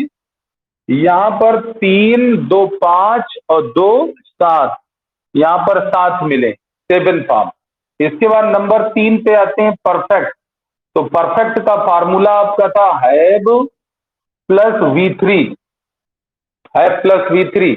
और अगर हम इसकी बात करें हैव प्लस वी थ्री की, तो ये जानते हैं आप प्रेजेंट में हैव और हैज, इनके साथ आप वी थ्री का यूज करते हैं। पास्ट में सिर्फ एक है, हैड प्लस वी थ्री का यूज करते हैं। और फर्दर यहाँ विल और शैल 2 हैं तो ये हैव इन्हीं के साथ लग जाएगा। तो यहां पर आप will have oblique shall have plus आप वी थ्री का यूज करते हैं। तो यहां पर कितने फॉर्म हो गए, 2, 3 और 2, 5, यहां पर 5 फॉर्म हो गए। अब ध्यान दीजिएगा जरा, यही 5 फॉर्म नीचे ही होने वाले हैं। नंबर 4 में आप परफेक्ट कंटिन्यूअस की बात करते हैं। तो परफेक्ट कंटिन्यूअस का फार्मूला है been plus I N G. अब हैव बीन का मतलब जो यहाँ हैव और हैज था वही आपका यहाँ पर हैव बीन या हैज बीन हो जाएगा। हैव बीन या has been plus I N G form, ये परफेक्ट कंटिन्यूअस हो गया प्रेजेंट का, प्रेजेंट परफेक्ट कंटिन्यूअस। यहां सिर्फ एक ही था तो ये had been plus I N G form, ये पास्ट परफेक्ट कंटिन्यूअस हो गया। और यही दोनों आपके विल के साथ हैव बीन और शैल के साथ हैव बीन। तो विल हैव बीन या shall have been plus I N G form, ये आपका फ्यूचर परफेक्ट कंटिन्यूअस हो गया। तो 2, 3, 2, 5, यहां पर भी 5 हो गए। तो टोटल जो फॉर्म आपके देखे टाइम जोन 12 है, 1, 2, 3, 4, 5, 6, 7, 8, 9, 10, 11, 12, टाइम जोन 12 हुए। लेकिन फॉर्म कितने हो गए, 8, 7, 15, 5, 20, 5, 25। तो टोटल एक्टिव एक्शन टेंसेज में 25 रूपों में मिले, 26वां नहीं होगा। अगर आप सिर्फ टेंसेस की बात करें तो टेंसेस जो आपके फॉर्म मिलेंगे टेंसेस में फाइनाइट वर्ब के, वो 25 होंगे। 3 आपके बड़े टाइम जोन है, major time zone, major time zone present past future है। अगर उनका सब डिवीजन किया जाए तो 4, 4, 4 आपके सब डिवीजन हो जाते हैं, इंडेफिनिट, कॉन्टिन्यूअस, परफेक्ट और परफेक्ट कॉन्टिन्यूअस। अभी मैं इनके फंक्शन की बात बिल्कुल नहीं करूंगा, फंक्शन की बात हम बाद में करेंगे कि इंडेफिनिट कौन सा फंक्शन है, कॉन्टिन्यूअस क्या है, परफेक्ट क्या है, परफेक्ट कॉन्टिन्यूअस क्या है, ये आपको हम बाद में समझाएंगे। तो ये आप टेंसेस के फॉर्म देख सकते हैं। तो ये हमारे एक्टिव एक्शन हो गए। अभी मैं ये केवल टाइम से जुड़े हुए दिखा रहा था। मैंने कहा कि यूनिफॉर्मिटी है, तो यूनिफॉर्मिटी का मतलब है मॉडल्स को भी ऐसे ही रखा जा सकता है। अब मॉडल्स को आप कैसे रख सकते हैं, जरा ध्यान से देखिएगा, मॉडल्स को कैसे रखा जा सकता है।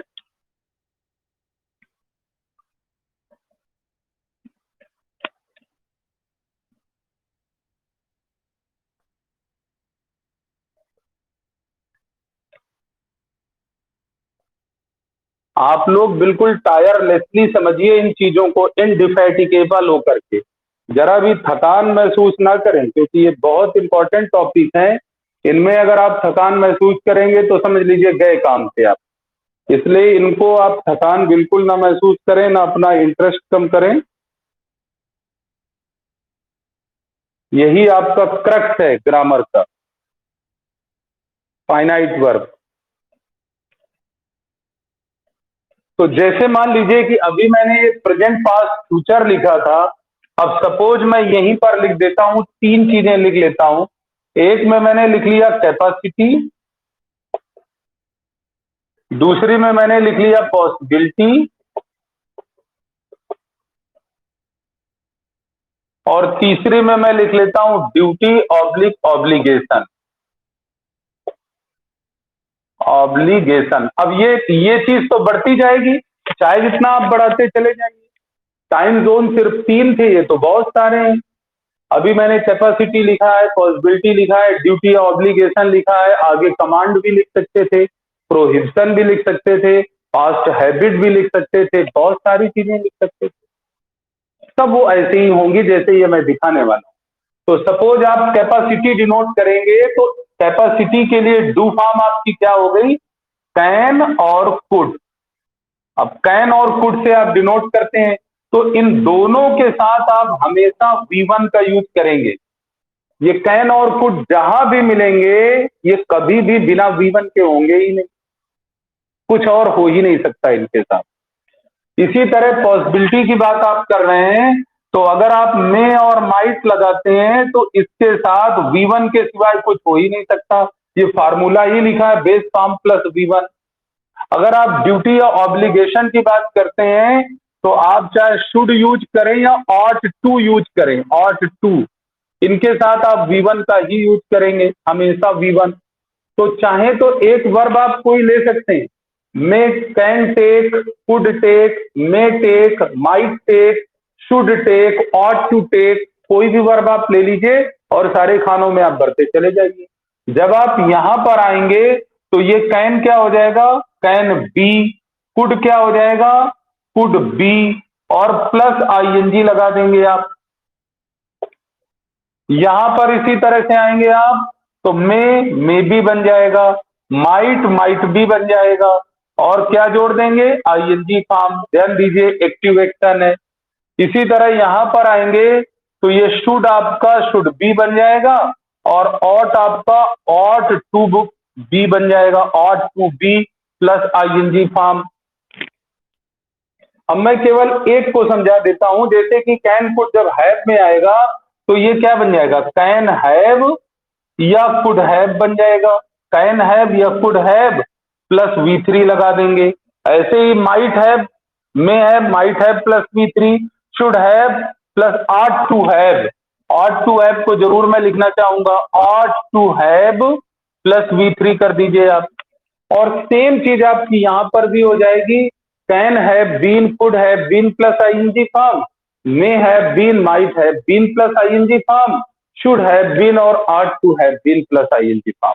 तो ध्यान दीजिए ये यूनिफॉर्मिटी बिल्कुल ब्रेक नहीं होती, ये पूरी तरह से लॉजिकल है, और इस यूनिफॉर्मिटी को ब्रेक ना होने दे। अगर एक्टिव एक्शन है तो इन सब को, ये सारे के सारे चारों तरह के ही होंगे। तो सारा का सारा फोकस आपको ये समझ गए होंगे, ये जो चार तरह की एक्सिलरी वर्ब और मॉडल एक्सिलरी वर्ब होती हैं, उन पे आपको फोकस रखना है। उन चारों को मैं फिर से एक बार लिख रहा हूं। ये चार तरह की, जैसे मैंने एक आपको डू फॉर्म बताया जिसे मैंने बेस फॉर्म कहा, दूसरी बी फॉर्म कहा, तीसरी हैव फॉर्म कहा, और चौथी मैंने हैव बीन फॉर्म कहा। तो इन्हीं चारों फॉर्म में एक्सिलरी वर्ब मिलेंगी, इन्हीं चारों फॉर्म में आपको मॉडल एक्सिलरी वर्ब मिलेगी। अब मैं बात करता हूं पैसिव एक्शन। पैसिव एक्शन, ध्यान दीजिएगा जरा, पैसिव एक्शन। तो पैसिव एक्शन में क्या होगा, कभी भी कोई पैसिव वाइज डू फॉर्म के साथ नहीं आएगी, कभी भी कोई पैसिव वाइज हैव फॉर्म के साथ नहीं आएगी। तो पैसिव वाइज या तो बी के साथ आएगी या तो हैव बीन के साथ आएगी, ध्यान दीजिएगा। तो अब बी के साथ दो तरह के एक्शन हो गए। अभी थोड़ी देर पहले हम आईएनजी फॉर्म देख रहे थे, तो जब जब बी के साथ आईएनजी लगेगा तो ध्यान दीजिए वो एक्टिव है, एक्टिव में आपने देखा। और जैसे ही बी फॉर्म के साथ आप थर्ड फॉर्म लगा दोगे, ये पैसिव बन गया। यही तो एक्टिव पैसिव की पहचान। बी फॉर्म के साथ आईएनजी फॉर्म आती है, अगर वो लगी है तो एक्टिव, लेकिन जैसे ही बी फॉर्म के साथ थर्ड फॉर्म लग गया, वो आपका बन गया पैसिव। डू फॉर्म के साथ कभी पैसिव नहीं बनेगा, बन ही नहीं सकता। हैव के साथ कभी बन ही नहीं सकता। अब ये डू क्या होता है तुम सब जानते हो, लाइन से लिखे थे सारे के सारे। Do, does, did, will, shall, may, might, can, could, ought to, should, ये सारे के सारे do form, base form.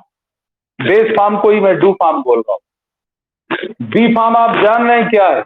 Is am are, was were, फिर जिसमें भी बी लगा दो, will be, shall be, may be, might be, can be, could be, is to be, am to be, are to B.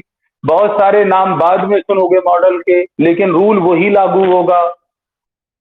Is to एक model है, be बनाने के लिए फिर से बी लगता है, is to be, am to be, are to be, was to be, इस तरह से आपको देखने को मिलता है। तो ये बी फॉर्म हो गई। हैव फॉर्म में भी कुछ पैसिव बनना नहीं। अब हैव बीन में भी यही कहानी है। हैव बीन में आपने आईएनजी देखा तो वो एक्टिव, जैसे ही हैव बीन फॉर्म की एक्सिलरी वर्ब या मॉडल एक्सिलरी वर्ब के साथ आईएनजी फॉर्म लगाएंगे तो एक्टिव आई, और जैसे ही हैव बीन के साथ आप थर्ड फॉर्म लगा देंगे पैसिव आई। खत्म। इतने पैसिव के फॉर्म है। एक केवल फॉर्म यहां पर बढ़ता है बीइंग लगाकर, लेकिन उसमें भी ये बी जरूर रहेगा। वो आपको एक्टिव वाइज पैसिव वाइज पढ़ाते हुए बताया जाएगा। दरअसल प्रेजेंट कंटीन्यूअस और पास्ट कंटीन्यूअस का जब पैसिव बनाते हैं तो इस बी फॉर्म के साथ साथ एक शब्द इसमें और जोड़ देते हैं, बीइंग। एक शब्द कौन से जोड़ देते हैं? बीइंग, जिससे कि कंटिन्यूटी पता चल जाए। एक्शन की जो कंटिन्यूटी है, जो प्रोग्रेसिवनेस है, वो खोए नहीं, वो लॉस्ट ना हो, इसके लिए प्रेजेंट कंटीन्यूअस पास्ट कंटीन्यूअस का पैसिव बनाते वक्त बी प्लस थर्ड फॉर्म के अलावा बीच में एक बीइंग और जुड़ जाता है, वो अलग से आपको बता दिया जाएगा। अभी जनरल टेंडेंसीज आपको बताई जा रही हैं, तो जनरल टेंडेंसीज ये आपके सामने रखी हैं, बस यही पैसिव है, ध्यान दीजिएगा सर। और एक खास बात समझ लीजिए, यहीं से बहुत आसानी से आप समझ जाएंगे, पैसिव एक्शन ऑब्लिक स्टेट ये एक ही तरह से चलते हैं। बिल्कुल जैसे पैसिव एक्शन है वैसे स्टेट है। स्टेट भी कभी भी टू के साथ नहीं आएगी, स्टेट कभी भी हैव के साथ नहीं आएगी, स्टेट भी बी के साथ आएगी। तो बी के साथ जहां थर्ड फॉर्म लगा रहे हो, अगर यहीं पर ध्यान दीजिएगा जरा, अब मैं दूसरी तरह बनाने जा रहा हूं। अगर यहीं पर आप कॉम्प्लीमेंट लगा दे नाउन एडजेक्टिव, तो ये स्टेट हैव बीन में जहां थर्ड फॉर्म है वहां पर नाउन और एडजेक्टिव लगा दे तो ये स्टेट। तो सबसे बड़ी भूमिका ऑक्सिलरी वर्ब में बी और हैव बीन की हो। अब मैं इसको कंबाइन करके बनाने जा रहा हूं, क्योंकि आप बी और हैव, ये जो टू बी हैव और हैव बीन है, इनका आप समझ चुके हैं इनका मतलब क्या है, ये कैसे एक्सपेंड करेंगे। फ्यूचर में जाएंगे तो क्या होंगे, पॉसिबिलिटी में जाएंगे तो क्या होंगे, ड्यूटी में जाएंगे तो क्या होंगे, प्रेजेंट में क्या होंगे, पास्ट में क्या होंगे, फ्यूचर में क्या होंगे, ये मैं आपको दिखा चुका हूं।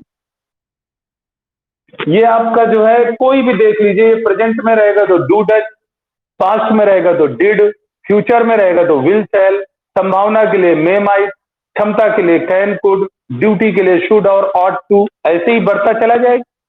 ये बी के लिए प्रेजेंट में इज एम आर, पास्ट में वाज वर, फ्यूचर में विल बी शैल बी, आगे जो भी है बी बी बी जोड़ते चले जाइए, मे be, might be, can be, could B.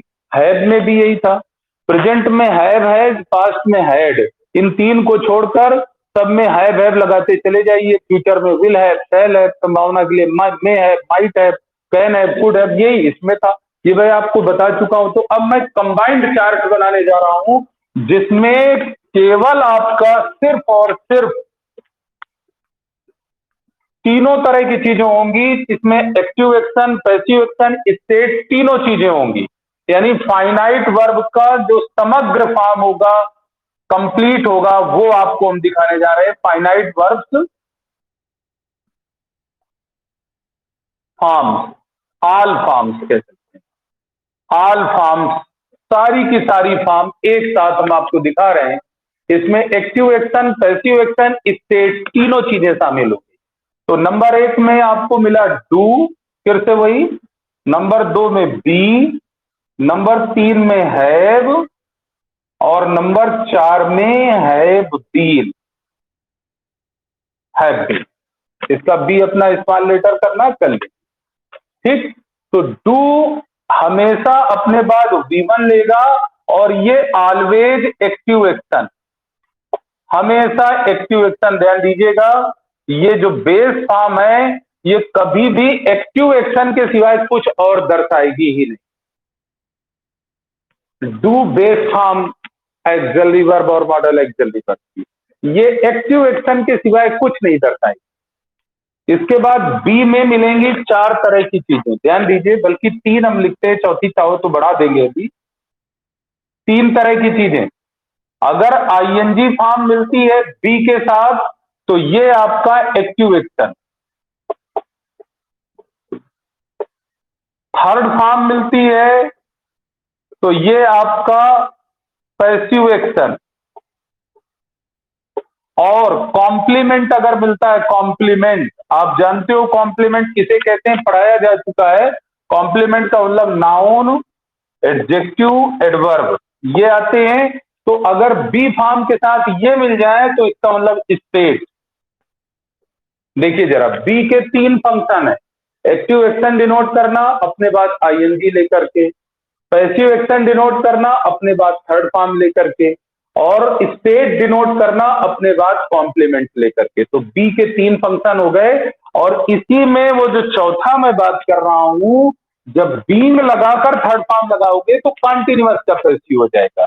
तो वो अलग से कहने की जरूरत नहीं है, यहाँ पैसिव हो गया, वो अलग से समझाया जाएगा आपको कि कॉन्टिन्यूअस, प्रेजेंट कॉन्टिन्यूअस और पास्ट कॉन्टिन्यूअस का पैसिव डिनोट करने के लिए बी और थर्ड फॉर्म के साथ बीइंग और जोड़ा जाए। और चूंकि वो यूनिफॉर्म नहीं है, फ्यूचर कॉन्टिन्यूअस में नहीं मिलेगा, किसी दूसरे मॉडल के साथ भी नहीं मिलेगा, तो दो ही के साथ रहता है, तो अलग से बता दिया जाएगा। हैव के साथ हमेशा, ध्यान दीजिएगा जरा, हैव के 2 फंक्शन है, हैव के केस में भी 2 चीजें होंगी। हैव के साथ जब जब V3 का यूज करोगे, इसका मतलब active action, active action. Have के साथ जब जब आप यूज करेंगे आप V3, तो इसका मतलब है एक्टिव एक्शन। और एक और इसकी ब्रांच हम बना देते हैं, हैव के साथ भी 3 चीजें दिखा देते हैं जिससे ये पूरी तरह से समग्र हो जाए। तो हैव के साथ V3 आएगा तो एक्टिव एक्शन, और हैव के साथ अगर आपने नाउन लगा दी, नाउन, तो ये पजेशन डिनोट करती है, वर्ब पजेशन। ये पजेशन का केस हो जाता है, जैसे आप कहते हो आई हैव अ कार। अब आप कहते हो आई हैव अ कार, तो हैव के साथ जैसे ही नाउन लगाओगे ये पजेशन का केस हो जाएगा। और दूसरी एक और हैव का यूज है, मैं बता दूं, ये एम्प्टी वर्ब के रूप में यूज होता है, तो ये बहुत डिटेल में आपको समझाया जाएगा। तो ये हैव का जो तीसरा यूज है वो है एज एम्प्टी वर्ब। तो एम्प्टी वर्ब के रूप में जो हैव यूज होता है वो क्या होता है, कभी खाने के अर्थ में हैव को यूज कर देते हो, कभी पीने के अर्थ में हैव को यूज कर देते हो, कभी इंजॉय करने के रूप में हैव को यूज कर देते हैं। आप खाने के अर्थ में कह देते हैं आई एम हैविंग डिनर। जब आप कहते हो आई एम हैविंग डिनर, तो आप आई एम ईटिंग डिनर नहीं कहते, आप आई एम हैविंग डिनर। तो ये आप हैव खाने के अर्थ में यूज कर दे रहे हैं। I am having rest, take के अर्थ में आपने यूज कर दिया, आराम कर रहे हैं।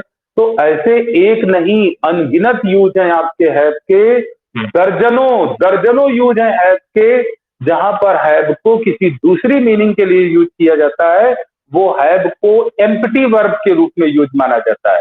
लेकिन अगर हम सेंटेंस की बात करें तो हैव के साथ हमेशा थर्ड फॉर्म आएगी और वो एक्टिव एक्शन कहलाएगी। लेकिन हैव को जब आप नाउन के साथ यूज करते हैं तो ये हैव खुद डू के जैसा हो जाता है। ध्यान दीजिएगा, ये हैव आपकी वर्ब की फर्स्ट फॉर्म डू जैसी होती है, इससे अलग से आपको समझाया जाएगा, कंफ्यूज ना हो। बाकी आप इतना ही याद रखिए कि हैव के साथ हमेशा थर्ड फॉर्म आएगी और वो एक्टिव एक्शन होगा। अब हैव बीन के साथ जो तीन चीजें यही है वो यहां पर भी मिलेंगी। तो अभी ये जो हैव वाला है ये मैं आपको एक ही चीज लिखने जा रहा हूं, आप कंफ्यूज ना हो, जिससे आपका थोड़ी सी समझ मतलब ठीक रहे। तो सिर्फ मैं हैव के साथ यहाँ पर केवल V3 लिख रहा हूं अभी, और V3 का मतलब है यानी आप जो है इसे कहेंगे एक्टिव एक्शन।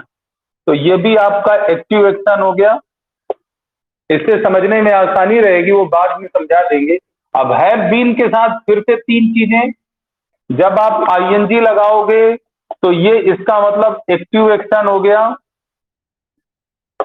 जब हैव बीन के साथ आप थर्ड फॉर्म लगाओगे यानी ये पैसिव एक्शन हो गया, फिर से वही बी की तरह से पैसिव एक्शन। और जब आप यहां पर कॉम्प्लीमेंट का यूज करेंगे, कॉम्प्लीमेंट जो वही कॉम्प्लीमेंट है नाउन एडजेक्टिव एडवर्ब, तो ये अगेन आपकी स्टेट हो गई। तो जाहिर सी बात है कि जो चीजें यहां है वही चीजें यहां है, तो इनमें अंतर क्या है? अंतर आपको पीछे वाली क्लास में समझाया जा चुका है लिंकिंग वर्ब में कि be plus period past period equal to have been. जो बात आप यहां कहते हैं वो टेम्पोररी बात होती है, ये पॉइंट ऑफ टाइम का एक्शन या स्टेट होता है। मैं टीचर हूं, ये मेरा पॉइंट ऑफ टाइम की स्टेट है। और अगर मैं कह दूं 20 साल से मैं टीचर हूं, तो जैसे ही मैंने पीरियड जोड़ा वो यहां चला गया, तब मुझे कहना पड़ेगा I have been a teacher for 20 years. जब मैं पॉइंट ऑफ टाइम की बात करता हूं कि मैं एक अध्यापक हूं, तो आई एम अ टीचर। अब मैंने बी फॉर्म का यूज किया, प्रेजेंट की बी फॉर्म एम। लेकिन अगर मैं कह देता हूं मैं 20 साल से अध्यापक हूं, तो ये पास्ट पीरियड जैसे ही जुड़ेगा तो be plus past period equal to have been. तो अब मुझे हैव बीन फॉर्म यूज करनी पड़ेगी। तो मैं कह देता हूं I have been a teacher for 20 years. तो फॉर 20 ईयर्स आते ही बी हैव बीन में बदल गया। मैं पढ़ा रहा हूं, मैं इंग्लिश पढ़ा रहा हूं। अब ये देखिए मेरे पॉइंट ऑफ टाइम की कंटिन्यूटी है, तो मैं कहूंगा I am teaching, be form use कर रहा हूं। लेकिन अगर मैं कहूं मैं 20 साल से पढ़ा रहा हूं, तो ये जैसे ही 20 साल वाली बात आई, पीरियड आ गया, तो फिर से बी हैव बीन में बदल जाएगा। और अब कहना पड़ेगा I have been teaching for 20 years. तो फॉर 20 ईयर्स होते ही फिर से बी हैव बीन में बदल गया। तो ये आपको डिटेल में आगे भी बताया जाएगा, अभी शॉर्ट में इसलिए मैंने बता दिया कि आपको कंफ्यूजन ना हो कि जो चीजें यहाँ है वही चीजें यहाँ है। तो अंतर क्या है? अंतर समय का है, ये बिना पास्ट पीरियड के हैं, ये पास्ट पीरियड के साथ, यही अंतर है।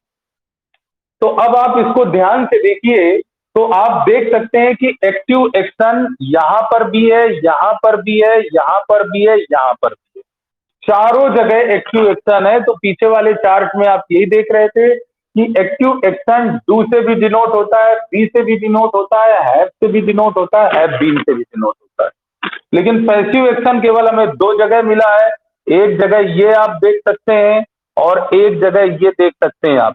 तो केवल दो जगह हमें पैसिव एक्शन देखने को मिला है। इसका मतलब पैसिव एक्शन केवल या तो बी फॉर्म से डिनोट होता है या तो हैव बीन से डिनोट होता है।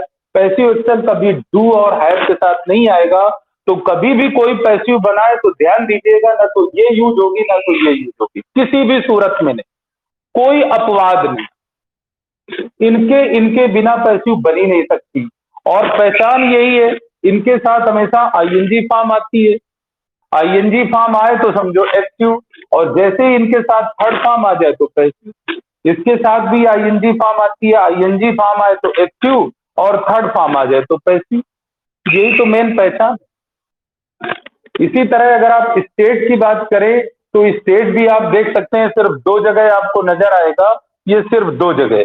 तो स्टेट भी इनमें जितनी है एक्सिलरी वर्ब और मॉडल एक्सिलरी वर्ब है, सिर्फ बी और हैव बीन से ही स्टेट डिनोट होंगी। बाकी जो दूसरी लिंकिंग वर्ब आपको बताई गई है, look, team, appear, prove, tend, happen, become, grow, get, जितनी भी बताई गई हैं वो चारों पैटर्न में यूज हो करके स्टेट डिनोट कर सकती हैं। ये बात पर मेरे गौर करिएगा, जब आप स्टेट डिनोट करने के लिए मॉडल एक्सिलरी वर्ब या एक्सिलरी वर्ब का यूज करेंगे तो सिर्फ बी और हैव बीन आएंगी। लेकिन जब किसी दूसरी वर्ब का सहारा लेंगे, जैसे लुक, सीम, अपीयर वगैरह वगैरह, तो वो कहीं पर भी जा सकती हैं। हालांकि उनको कॉन्टिन्यूअस टेंसेज में नहीं रखा जाता, उन्हें स्टेटिव वर्ब के रूप में यूज किया जाता है। वो आपको आगे समझाया जाएगा जब कॉन्टिन्यूअस टेंस पढ़ाया जाएगा। तो इस तरह से ये सारी की सारी आपको फॉर्म बता दिए गए। इसमें एक्टिव एक्शन के भी फॉर्म है, पैसिव एक्शन के भी फॉर्म है, स्टेट के भी फॉर्म है, टेंसेस के भी फॉर्म है और मॉडल्स के भी फॉर्म है। अगर आप इसको ध्यान से समझ के रखेंगे तो इसके अलावा कोई भी आपको फॉर्म नहीं मिलने वाला। सिर्फ एक जगह जो मैंने बता दिया है कि ये बीइंग लगाकर जो पैसिव बनता है, दो जगह प्रेजेंट कंटीन्यूअस और पास्ट कंटीन्यूअस में वही मिलेगा। इसके अलावा कोई भी फाइनाइट वर्ब इसके अलावा मिलनी ही नहीं। यहां पर जो डू प्लस फर्स्ट फॉर्म का जो केस था, प्रेजेंट इंडेफिनिट, पास्ट इंडेफिनिट, वो मैंने पहले ही समझा दिया है, अफर्मेटिव वाला। तो ये इतने ही फॉर्म हैं। तो ये सारे के सारे फॉर्म हमारे कंप्लीट हो गए और मुझे उम्मीद है कि ये आपको अच्छी तरह समझ आया होगा। इस वीडियो को आप जितनी बार देखना चाहें देखें, जरूर देखें। आप जितनी बार भूलें उतनी बार देखें, ये बहुत इंपॉर्टेंट है। और इसके माध्यम से आप कोई एक वर्ब ले करके उसको आप स्प्रेड कर सकते हैं। एक शीट आप तैयार करिए टेंसेस की, जैसे 12 खाने होते हैं, और कोई एक वर्ब ले लीजिए, गो ले लीजिए, सभी जगह भर दीजिए। टेक ले लीजिए, सभी जगह भर दीजिए। कोई भी वर्ब आप ले लीजिए, वॉक ले लीजिए, सभी जगह फिल करिए। तो उससे क्या होगा कि अगर एक वर्ब आप डेली फिल करेंगे 5 दिन तक, तो हो सकता है कि आपके दिमाग में बिल्कुल बैठ। इससे भी अच्छा होगा कि थोड़े दिनों के लिए पढ़ते हुए आप सेंटेंसेस में गौर करें कि ये फाइनाइट वर्ब है तो ये कौन से टेंस में है, मॉडल से बनी है कि ये टेंस पर आधारित है, स्टेट है कि एक्शन है, पैसिव एक्शन है कि एक्टिव एक्शन है। थोड़ा सा आप जरा 2-4 दिन अगर ध्यान देंगे तो जो आप सीख रहे हैं वो कंसोलिडेट हो जाएगा। कंसोलिडेट करना आपके लिए बहुत जरूरी है। तो आज की क्लास बस इतनी ही हम रखेंगे। फॉर्म आपको समझाए जा चुके हैं। नेक्स्ट क्लास से आपको फंक्शन स्टार्ट कर दिए जाएंगे, पहले टेंसेस के फंक्शन, फिर मॉडल के function. Thank you very much.